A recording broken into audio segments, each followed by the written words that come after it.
Hello বন্ধুরা, দৈতিস ব্লগে তোমাদের আরও একবার ওয়েলকাম জানিয়ে শুরু করলাম আজকের ব্লগটা। আজকে 22শে মে। আজকে আমরা গৌহাটি থেকে বাড়িতে যাচ্ছি। দেখো এখন প্রায় সময় বিকেল 4টে মতো হয়ে গেছে। এ দেখো জামা কাপড় মোটামুটি গোছগাছ সব কিছুই করে রেখেছি। মেয়ের জন্য দুপুরের না সরি রাতের জন্য, দুপুরে তো খেয়েই বেরোচ্ছে, রাতের খাবারটা ওই আলু সিদ্ধটা করে নিচ্ছি। ভাতটা আছে, ভাতটা রেখে দিয়েছি আলু সিদ্ধ বাটার দিয়ে একটু নুন দিয়ে, আর ভাতটা নিয়ে নিচ্ছি। দেখি ওর বাবা যদি মাছ পায় তাহলে এই দিয়েই আজকে রাতে খাইয়ে দেব। মোটামুটি গোছানো কমপ্লিটই হয়ে গেছে, কারণ ওর বাবা তো সকালবেলায় অফিসে চলে গেছে, আজকে অফিস করেই বেরোবে বলেছে, আজকে তাড়াতাড়ি চলে আসবে, দেখা যাক কখন আসে। মোটামুটি আমি সবটাই গুছিয়ে রেখেছি। ওই টুকটাক যেটুকুনি ধরো ফ্লাক্সের জলটা গরম করার, সেই জলটা গরম তো একদম মুখেই করে নিয়ে যাব, কারণ তাহলে গরমটা অনেকক্ষণ বেশিক্ষণ থাকবে। কারণ এই যে আমি ফ্লাক্সে জল ভরবো, সেই জলটা দিয়ে আমাকে সকালের খাবার খাওয়াবো ওকে। ওই কারণে ওর বাবাকে বলেছি আমি সবটাই গুছিয়ে নেব, আর তুমি কি বলে ফ্লাক্সে এসে জলটা পরে তুমি আসলে তখন বেরোনোর আধ ঘন্টা 40 মিনিট আগে গরম করব। আমি দেখো সকালবেলা স্নান করিনি আজকে, কারণ এই যে গোছগাছগুলো ছিল সব কিছুই, যে কটা ছাড়া জামা কাপড় ছিল সবই নিয়ে নিয়েছি। এখন স্নান করলাম আমি, 7টা সাড়ে 4টা বাজে প্রায়। হ্যালো বন্ধুরা, কেমন আছো তোমরা? আজকে বুধবার 22 তারিখ। আমরা আজকে গৌহাটি থেকে রওনা দিচ্ছি বাড়ির উদ্দেশ্যে। অনেক দিন বাদে প্রায় 9-10 দিন এখানে কাটালাম। ভালোই লাগলো জায়গাটা, শহরটাও খুব সুন্দর, খুবই ভালো লাগলো। এবার মোটামুটি সব গোছগাছ হয়ে গেছে, তোমাদের দেখালাম, মোটামুটি হয়েই এসছে। এই একটু জুতোগুলো একটু ঢুকিয়ে নেব, স্লিপারগুলো ঢোকানো বাকি আছে, সেগুলো ঢুকিয়ে নেব। তারপর গোছগাছ করে ওই 8টা 50-এ আমাদের গাড়ি, ঠিক আছে? আর দেখা হচ্ছে রাস্তায়। চলো টাটা, আবার বাড়ি গিয়ে দেখা হবে। ভালো থেকো। চলো, না সরি একটু ভুল বলে ফেললাম, বাড়ি গিয়ে না, রাস্তায় দেখি ট্রেনে যেতে যেতে তোমাদের সাথে দেখাবো কি করলাম না করলাম, ঠিক আছে? মেন ভিডিওটা আপলোড হয়তো বাড়িতে গিয়েই করতে পারবো, ঠিক আছে? চলো তাহলে দেখতে থাকো, সাথে থাকো। টাটা। 8টা 50-এর গাড়ি, তাই জন্য দেখো আমি এখন প্রায় 4টা সাড়ে 4টা বাজতে চললো। মেয়েকে করতে করতে এদিক ওদিক গুছাতে আমার আর স্নান করা হয়নি। ওকে খাইয়ে নিয়ে আমি একটু খেয়ে নিলাম, খেয়ে নিয়ে এবার ভাবলাম একবারেই স্নান করে একবারেই ড্রেস পরে নেবো, কারণ ওর বাবা বলছে রাস্তায় নাকি এখানে জ্যাম হতে পারে। তো আমাদের বেরোতে বলছে 6টা সাড়ে 6টার মধ্যে বেরিয়ে যাবে। তা আমি দেখলাম 4:30 বেজেই গেছে, তাহলে করেই ফেলি, স্নানটা করেই ফেলি। দাঁড়া একটু টিভিটার সাউন্ডটা না কমিয়ে দিই, নাহলে না তোমরা শুনতে পাবে না।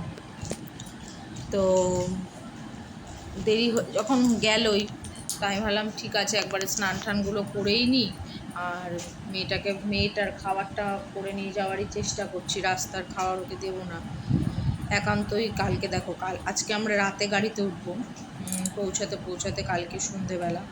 তো সকালের খাবার তো ওকে আমি ফ্লাক্সে জল নিয়ে যাবো, সেগুলো খাই দেবো।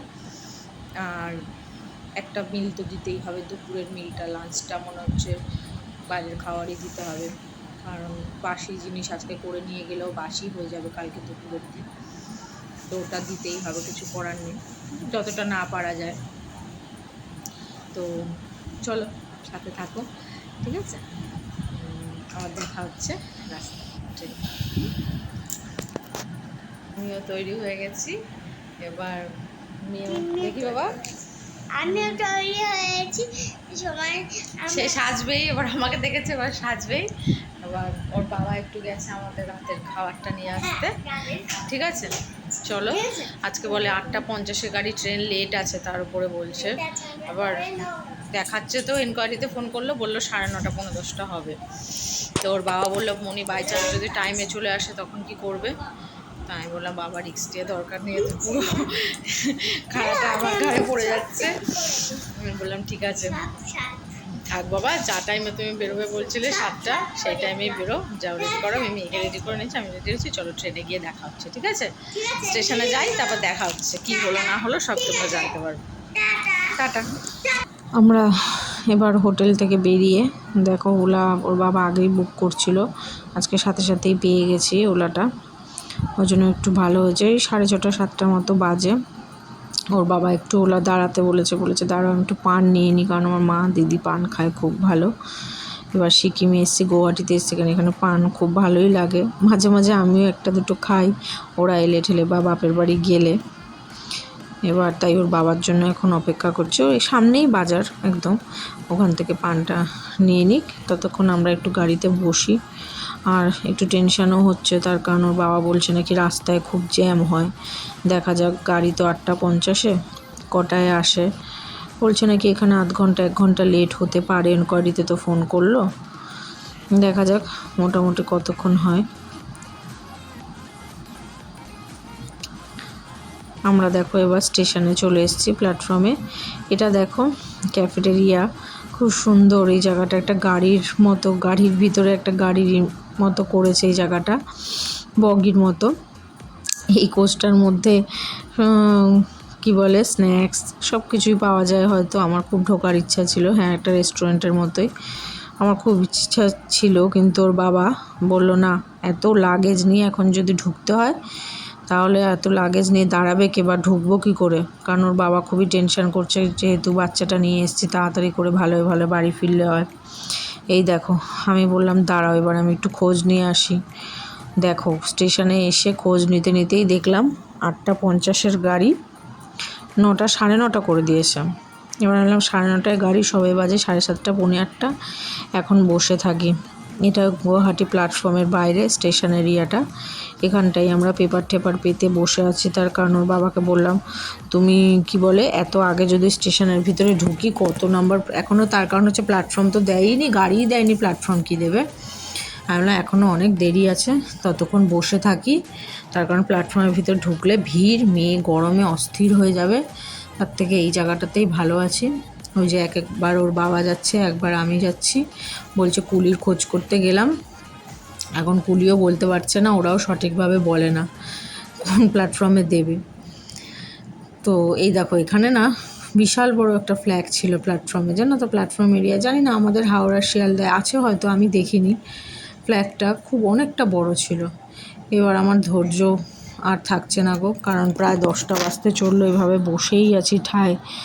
কারণ একটার পর একটা টাইম যাচ্ছে, একটার পর একটা টাইম যাচ্ছে। আর তত টেনশন হচ্ছে, কারণ মেয়েটাকে খাওয়াবো বলে। প্রায় 10:30 11টা বাজতে চললো।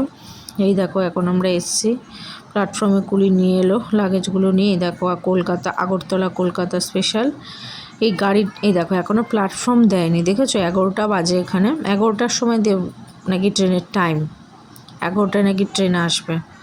তোমরা শুধু একবার দেখো রেলের কি দুর্ব্যবস্থা।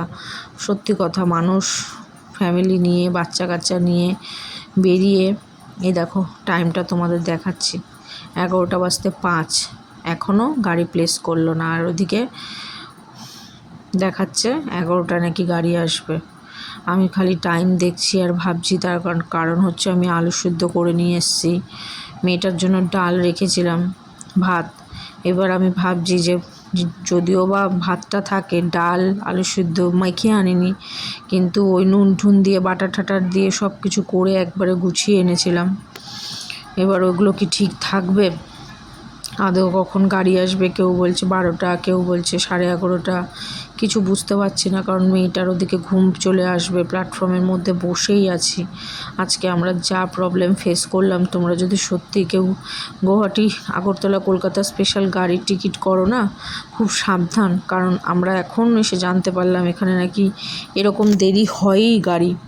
1 ঘন্টা আধ ঘন্টা ঠিক আছে, কতক্ষণ যে দেরি হবে জানি না, কখন যে গিয়ে পৌঁছাবো আমার আর একদম ভালো লাগছে না। তার মাঝে একটু ভিডিও করছি, ওর বাবাকেও একটু মনটা ঠিক করছে, আমার নিজেরও একটু করছি।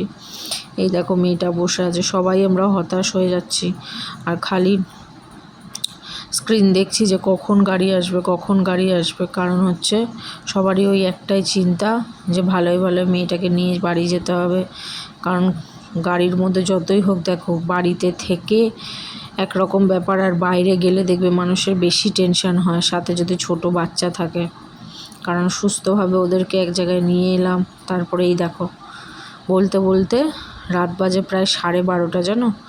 আমি এই সময় ভিডিওটা করেছিলাম, আসলে আমি খুব দৌড়াচ্ছিলাম তখন। আমরা এই সময় ভিডিওটা না প্রেস করতে ভুলে গেছি, তাই হয়তো হয়নি, তোমাদের টাইমটা দেখাতে পারছি না। প্রায় 12:20-25 হয়ে গেল। এখন আমাদের গাড়ি দিল। গাড়িতে আর কিছু করিনি গো, রাত্রেবেলা খাওয়াতে খাওয়াতে প্রায় মেয়েকে 1টা বেজে গেছে। 12:30টায় উঠেছি, সব বসে টসে 1টা বেজে গেছে। তারপরে 1:10 গাড়ি ছাড়লো। এটা পরের দিন সন্ধেবেলা, দেখো প্রায় সন্ধে হয়ে গেছে, প্রায় 6:45 হতে চললো। এটা পাহাড় এরিয়া থেকে বেরিয়ে এসছি আমরা। এই দেখো কি সুন্দর লাগছে সূর্যের আলোটা। এই নামলাম, রাত বাজে প্রায় 10টা বেজে গেল, 2:30টার টাইম, 10টা।